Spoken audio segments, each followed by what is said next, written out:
we will make sure that each and every step is taken meticulously, step by step, in full detail, with full sincerity, and the full power of execution that Prime Minister Modiji's government brings to the country. Thank you very much. Wish you all a very good conference.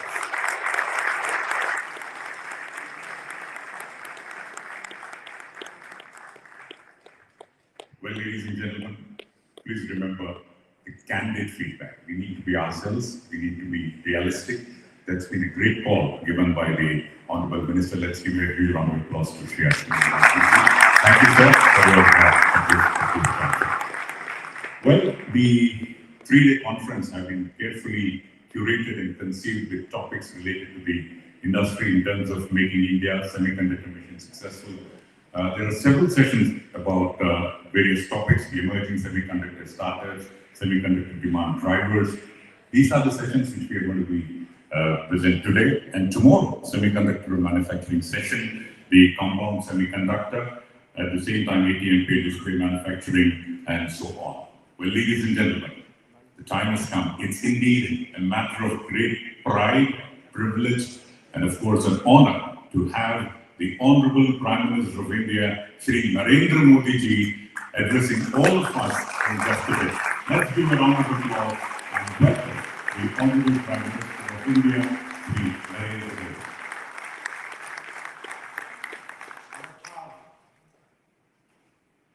Namaskar, Bangalore. Namaskar, Semicon India.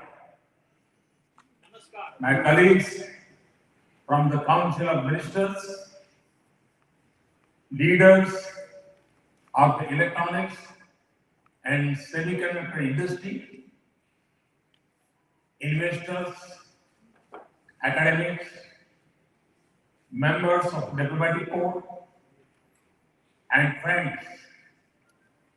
It gives me great pleasure today to welcome you all to the inaugural Semicon India conference. I am glad that such a conference is being held in India. After all, semiconductors are playing a critical role in the world in more ways than we can imagine. It is our collective aim to establish India as one of the key partners in global semiconductor. We want to work in this direction based on the principle of high-tech, high quality, and high reliability. Friends, I see 6 reasons for India being an attractive investment destination for semiconductor technology. First, we are building the digital infrastructure to connect over 1.3 billion Indians.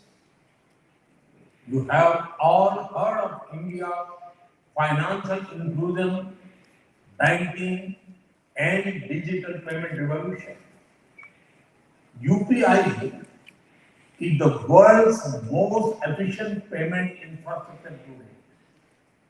We are using digital technology to transform lives in all sectors of governance, from health and welfare to inclusion and empowerment.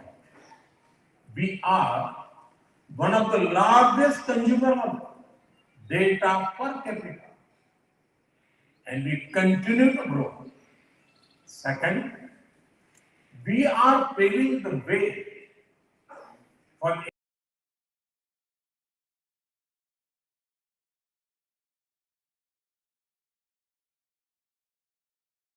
600,000 villages with broadband.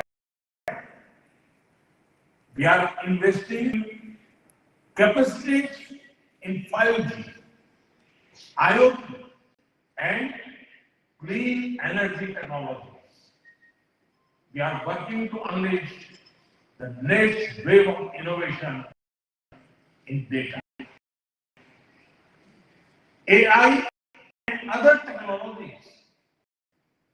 Third, India is headed towards economic growth.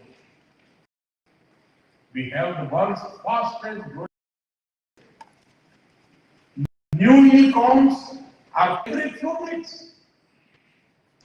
India's own of semiconductors is about $80 billion by 2026 and $100 billion by 2030.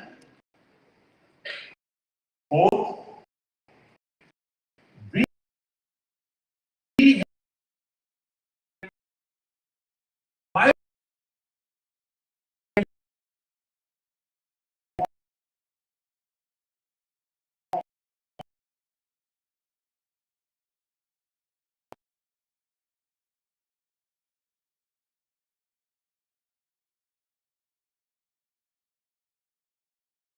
also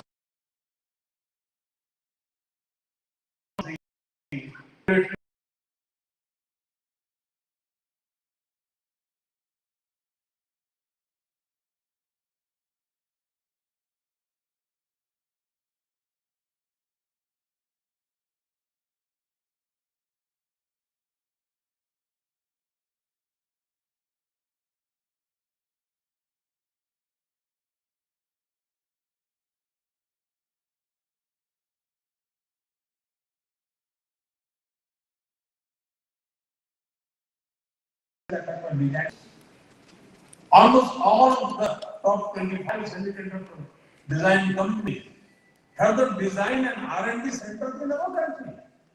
And sixth, we have undertaken several measures toward transforming the Indian manufacturing sector. At a time when humanity was fighting a once-in-a-century pandemic, India was not only improving the health of our people, but also the health of our economy. Friends, our production-linked incentive schemes offer incentives of over $26 billion in 14 key sectors. Over the next 5 years, the electronics manufacturing sector is expected to see record growth.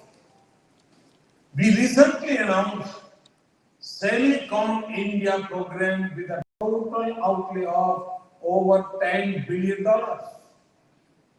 This program aims to provide financial support to companies investing in semiconductors, display manufacturing, and design ecosystem. We are aware that in order for a semiconductor ecosystem to flourish, it is necessary to ensure adequate support from the government. Allow me to put our approach in the language of semiconductors itself. In earlier times, industries were ready to do their work, but the government worked like it, not gate. When any input flows into the not gate, it gets negated. So many neglected compliances and no ease of doing business. But we understand that the government must be like the end game. While the industry works hard, the government works even harder. I would like to assure you that we will continue to support the industry in future as well. We have taken care to see that the Semicon India program addresses various parts of the ecosystem such as semiconductor fab, display fab, design, assembly, test, marking and packaging of semiconductors. Friends, A new world order is forming and we must seize this opportunity. We have worked hard over the last few years to create an environment that encourages growth. India has the appetite for tech and risk taking.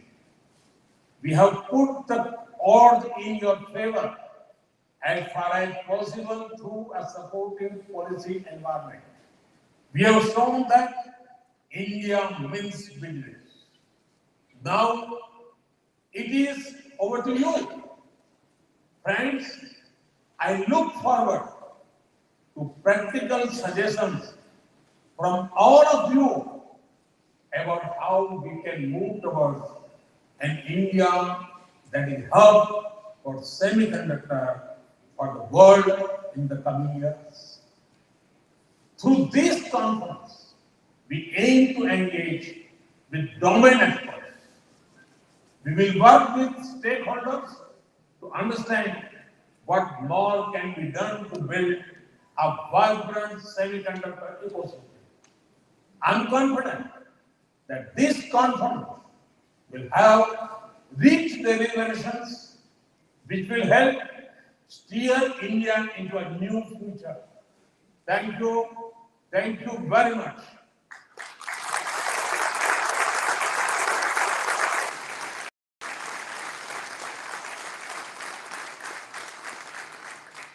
Ladies and gentlemen, you would all agree that was indeed a visionary address by the Honorable Prime Minister of India, Shri Narendra Modi. Let's all once again give a huge round of applause so that the practice reaches us. Thank you very much. At this juncture, I would request the Chairman of the Steering Committee of Semicon India 2022, the Honorable Minister of State for Electronics and Information Technology and Skill Development and Entrepreneurship, Government of India, Shri Rajiv Chandrasekhar, to kindly come over here and address all of us. Please welcome Shri Rajiv Chandrasekhar.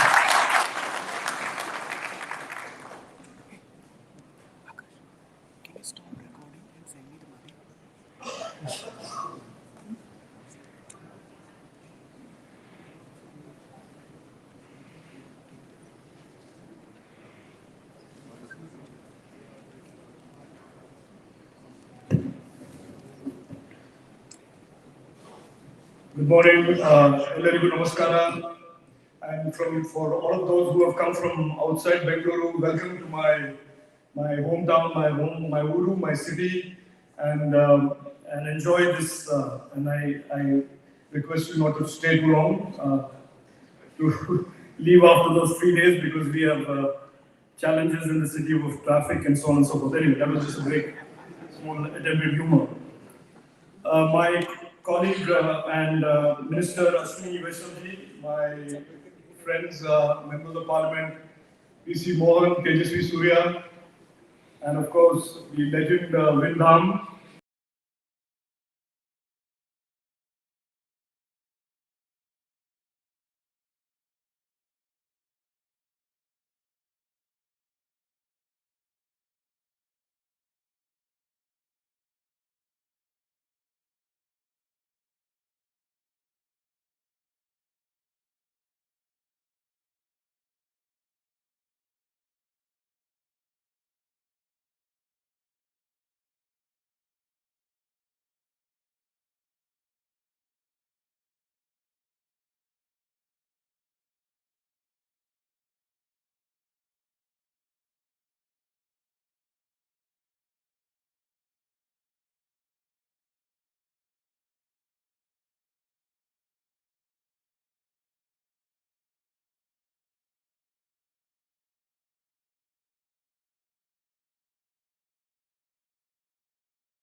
For this first Semicon India conference, as you all know, is catalyzing the Indian semiconductor ecosystem. And that statement maybe needs some explanation and expansion.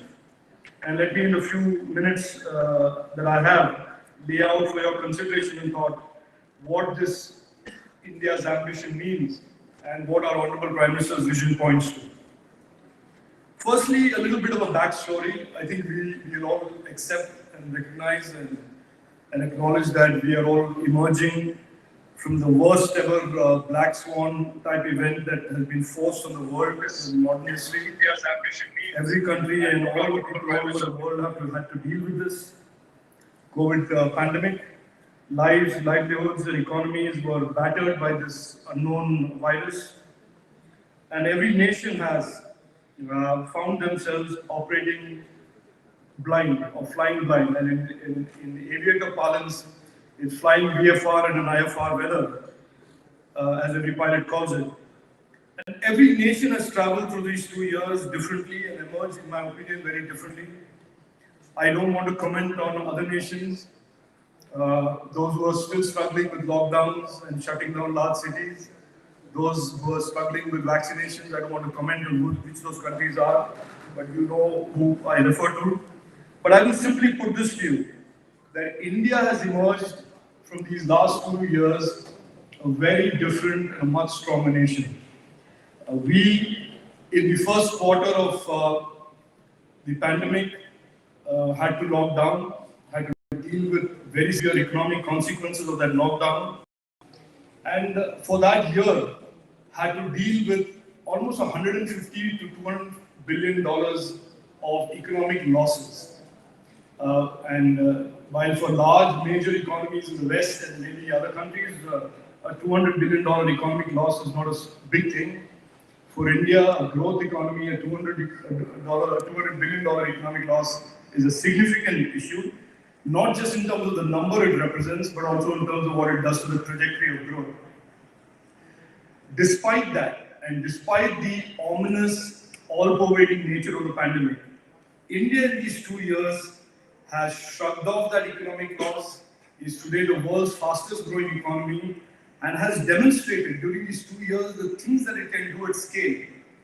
1.8 billion vaccination shots in probably one of the largest, most effective vaccination programs in the world. Those vaccines designed, developed, and manufactured in India. 800 million Indians in one of the world's largest food distribution programs that has lasted over 2 years. That is social security at scale. And creating a momentum and a rebound of the economy post the pandemic, the size and scale and momentum of which the world is in awe of. I personally, as somebody who's been an entrepreneur before I entered politics, have total respect and admiration for in terms of what is going on. And the Honorable Prime Minister referred to this, the unicorns that are coming out, the extent of foreign investment that is going into our tech economy and digital economy, and all of that. And most importantly, it is showcased to the world that old narrative of India being a dysfunctional democracy, that the government doesn't function, citizens are at odds with government. It has, in a sense, turned that entire narrative on its head and said, India is a country that can do things at scale, take on adversity, bounce back from that adversity, demonstrate the strength of its economy, and government, citizens, state government, national government, science and technology can all be deployed to come out of these serious challenges. And I mention this because in today's social media driven world, instant gratification, quick news, there's a tendency to forget and move on. And I want to especially bring this point to you in the context of this discussion on semiconductors and semiconductor ecosystem. On the digital economy, our Honorable Prime Minister has laid it out. The Minister Vaishnavi has also spoken about it. Our ambitions are very clear.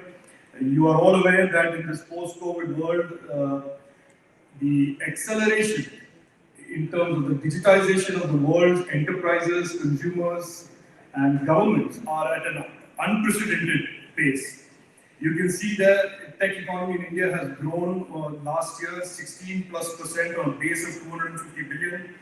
And this is all in a sense a continuum. Over the last 7 years after Prime Minister Modi launched Digital India, the digital economy piece of the Indian economy has been constantly growing. It started with the traditional tech services piece. You can see the great success we've had on the internet economy. Now we are building the AI and data economy piece on top of that. The electronics piece, as you've also heard, is fast growing.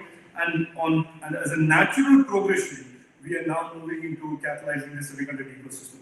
I wanted to tell you this because unlike countries and unlike some other places that think semiconductor is the fashion of the month, the flavor of the month, for us in India, the approach to catalyzing the semiconductor ecosystem, seeking out its growth, seeking out the expansion is a very, very calibrated strategic roadmap of growing the digital economy into a $1 trillion digital economy by 2025-26.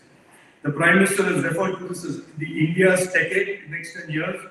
And recently, one of the most important semiconductor CEOs that I know of visited India and tweeted and referred to the coming decade as one full of opportunities for India. And that is India's decade, that is the future that we are building the semiconductor ecosystem for. I'll just, before wrapping up, just leave this other thought with you. And the details of the semiconductor policy, Mr. Vaishnavi has already laid out. The decade in India is being driven, and this is an important aspect of our expectations, is being driven, built, catalyzed, energized by thousands of startups around the country. And it is in this ecosystem of innovation that needs to be connected to the semiconductor space and vice versa, to shape the future of the semiconductor ecosystem for the world. And really, India is now, as the Honorable Prime Minister said recently in the World Economic Forum, India's ambition is to grow and become a significant trusted source of digital products, digital services, and digital talent for the world. Our goal is to address innovation and performance the entire semiconductor ecosystem, from design to packaging to fabs, to span silicon and compound, and to create prime movers investments in each of these areas. And India's ability to do this will be in a lot of ways driven by our engagement in this conference and our conversations going forward. Before I end, the question that I'm posed when we pitch to the semiconductor majors or to anybody who's a participant in this ecosystem is, can India do this? And my answer, and I hope all of your answers at the end of these 3 days will be, yes, we can do it. Yes, we will do it. And the question of us working together, and to use a phrase that the Honorable Prime Minister says, "Sabka saath, sabka prayas." If we work together and cooperate together and work to this common vision, we can realize that goal. I'll end by saying this: we are living in exciting times. I surely believe it, and I hope all of you do, that Prime Minister Narendra Modiji's government is determinedly ensuring that every opportunity in front of India is translated into real opportunities for India's youth and for India as a country. I hope today, with our conversations and over the next few days, we will contribute to that goal and the Prime Minister's vision. Thank you all again for being here. Thank you. Jai Hind.